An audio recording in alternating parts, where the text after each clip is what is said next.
All right, let's talk about the Canadian men's national team because it was just announced by Canada Soccer that they will play the United States in a friendly in quotations, October 6th this fall. This is going to be an exciting one. We all know how much more this rivalry was stoked when Jesse Marsh stepped in as manager for Canada. Gareth, what do you think? What are you expecting from this, especially in a post-World Cup era? What is the next step for Jesse Marsh in Canada as we approach this game? It's a gift to American fans because it gives someone else to draw their ire towards. It's got to be Marsh's fault, right? It's all Jesse Marsh's fault. I'm thrilled that Canada gets a third game in this upcoming window, with still the two games prioritized to be on Canadian soil on a Saturday night, which generally bring in bigger crowds and weeknights at this time of year. So it's a good fixture. The travel's not extensive, and you get to play the biggest rival that you have. So I think that this one ticks all the boxes. I'm excited about it. There's so many parallels. It's very rare to see both nations, both their managers, ink new deals through the next World Cup in 2030. So I think that both countries will be compared against one another, especially from a Canadian perspective, comparing what's going on here with the United States. And I think the Americans will naturally compare their progress or lack thereof, potentially, based on the fact that Mopo's sticking around and Jesse Marsh is still coaching Canada. So, yeah, it's a spicy meatball, and it's one I can't wait to dive into. I think this window for me, and just beyond with this men's national team, the World Cup cannot be the high point, right? That has to be the foundation. And I think there's some takeaways that we can obviously accept from the World Cup is that Canada was exciting. Canada played a certain brand of football. They have a clear identity. But for God's sake, we have to put the ball in the back of the net and finish off teams. Like, that has to be the overarching thing. I don't care who goes there and puts the mic in front of Jesse Marsh going into this October window.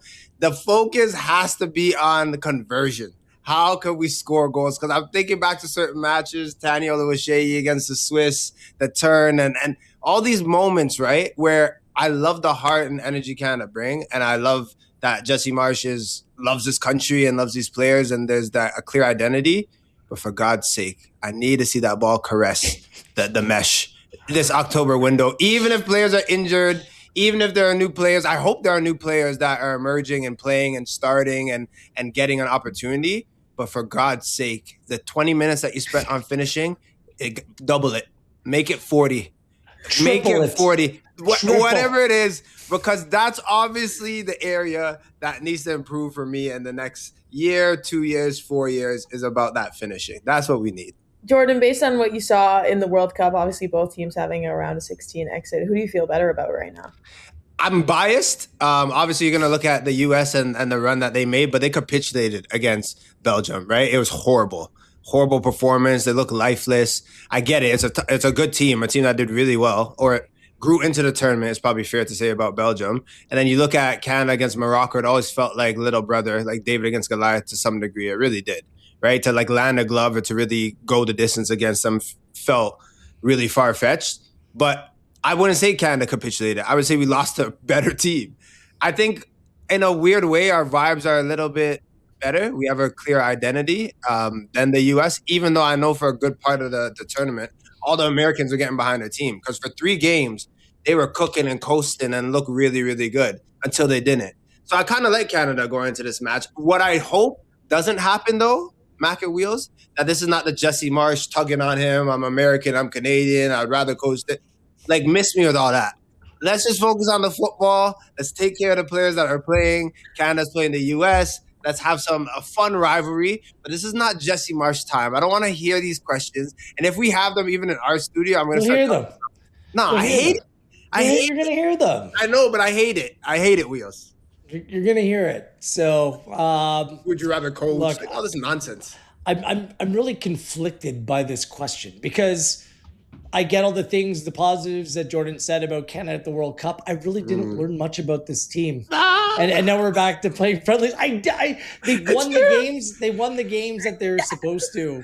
I guess with the exception of Bosnia. And Yeah. the tournament was a success based upon how far they went, but it wasn't an overall success. They didn't win their group. They didn't stay in Vancouver. They didn't beat anyone that they shouldn't have. I feel like I didn't learn a lot, if I'm going to be honest with you. It doesn't mean it was a bad story that was written. I was just, yeah, okay, Mac. Oh, I thought you were waiting to jump in there. I actually do have something to say. I'm sorry to interrupt. Yeah, no. Let me ask you this. If you feel as though you didn't learn enough about Canada on the field and maybe we still have to watch them going into this window, is it fair to say, Jordan, you alluded to the better vibes with Canada, that although they lose, 3-0 to Morocco, they go in the round of 16, they still feel like the heroes, with regards to the supporters, the country. And then you have the US on the other hand, who had that dramatic exit. Honestly, they were going about their business until all of the politics got involved and it felt like the entire country was against them. So it's just like a little bit more negative in that way. Is that a fair assessment? Yeah. It's the way that it ended for the United States. Like, it ended in such a disgraceful way. Like the Balogun distraction, and he spoke about it. I feel bad for the player. It wasn't it's not his fault. Or the players. I'll give the team a little bit of grace. Like, yeah, it was horrible. Like, their performance was dreadful, but how much of that was based upon what happened externally, things that were completely out of their control. It was just, I still can't believe that it happened. What's interesting for me is I don't think that it's something that's going to be dragging them down. It's not like an anchor around their ankle like it was, playing against Belgium. But I do want to see what this is all about moving forward, because on the balance of it, what the U.S. Soccer Federation is paying Mauricio Pochettino, playing in a home World Cup where everything was in their favor, you would have expected more. You would have expected better. That's kind of my position on that. And yet he's coming back for another 4 years and making a whole lot of money in the process. Like, I think it's a move that comes with a little bit of embedded risk here for an association that spends a lot of money. So I think it comes with a little bit of risk with Canada and Jesse Marsh too, because generally you refresh after a cycle and bring in new ideas and maybe someone else that could take the program moving forward. But on the balance of it, it seems like Marsh is more of a fit for Canada than maybe perhaps Pochettino is. And so that's where I look, the US have a significant advantage in terms of the money that they spend as a federation, the amount of really top players that are coming through. So we are little brother to a certain degree, but we've been able to punch above our weight and continue to produce on the field. So I do think that holds us in good stead. So I don't think anything will be determined in this match, but it might shed some light on the direction that Mopo wants to take the US and the next direction for Canada as well. So it might foreshadow what's to come rather than providing the definitive answer. Very fair, very fair. Jordan, as you know, Pochettino signed a 4-year contract extension. Gareth alluded to it earlier too. Kind of rare to see two coaches and managers in this position signing very similar deals. We saw something from Jesse Marsh before the World Cup. He also signed through 2030. Who do you think has a tougher 4-year window coming up cycle? It's a resounding Pochettino Mopo that has a tougher 4 years, and I'll explain why. But first, I gotta say, Wheels, you know me, when I retired from footy and got into media, I said I love this role, right? Where you're close enough to the teams, but you get to dissect things. Your head's not on a chopping block. I was wrong, because I really feel like if you're an international manager, that is the one. That is the job. That is the best job. Like, get the 4 years in, get to work with a group, get to fly out to different countries. I'm making the glamorous parts. Obviously, when you're in camp, you're working hard. I'm not saying Jesse Marsh, Mopo, or international coach have it easy. What I'm saying, it is easier and a lot of fun. The fact that you get to do these things and your head's not on a chopping block week in, week out with club football. But it is Mopo. And the reason being, Mac and Wheels, is when you look at Canada, there's a longer driveway for where they have to be like the top, right? So if Jesse Marsh can move the needle a little bit, it's always going to seem like progress. Yeah. Pochettino and the US, the pitchforks are already sharpened. They are ready. Like, when they bowed out to Belgium, you could hear the switch. Before the game, a couple of days before, it was like, you know what? The US could actually do it.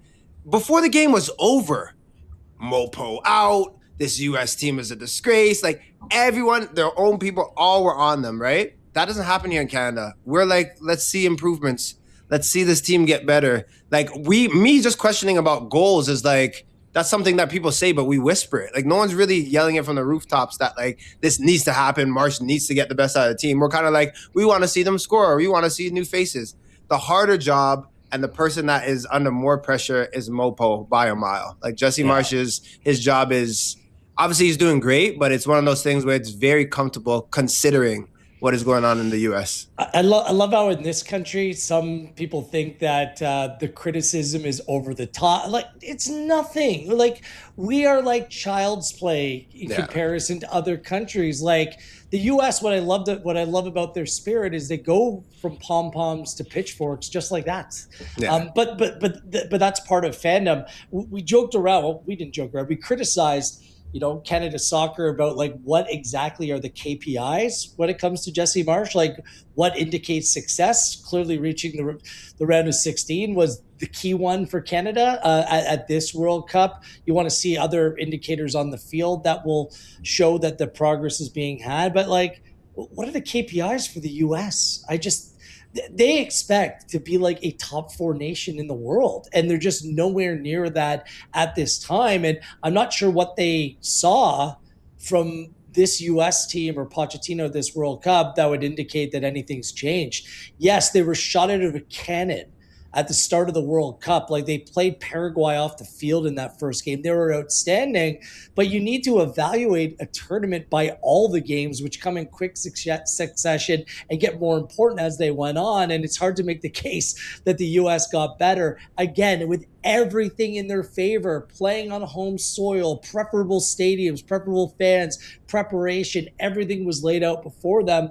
And for me, that's just not the expectations of what the country believes that this team should be doing. Whether it's based on in reality or not, that's for others to say, but that's where the expectation is right now. And the U.S. didn't make it. It's always going to be much more difficult for the U.S. to convince their fans that they are moving in the right direction. And that's why I think that this Pochettino extension is just embedded with such risk. Potential reward as well, but risk is the first word that comes to mind. But he paid. He paid. He is paid. More money. All right, good chat, you guys. We'll obviously look forward to this one. Circle it in your calendars. It is October 6th, the Canadian men's national team and the United States.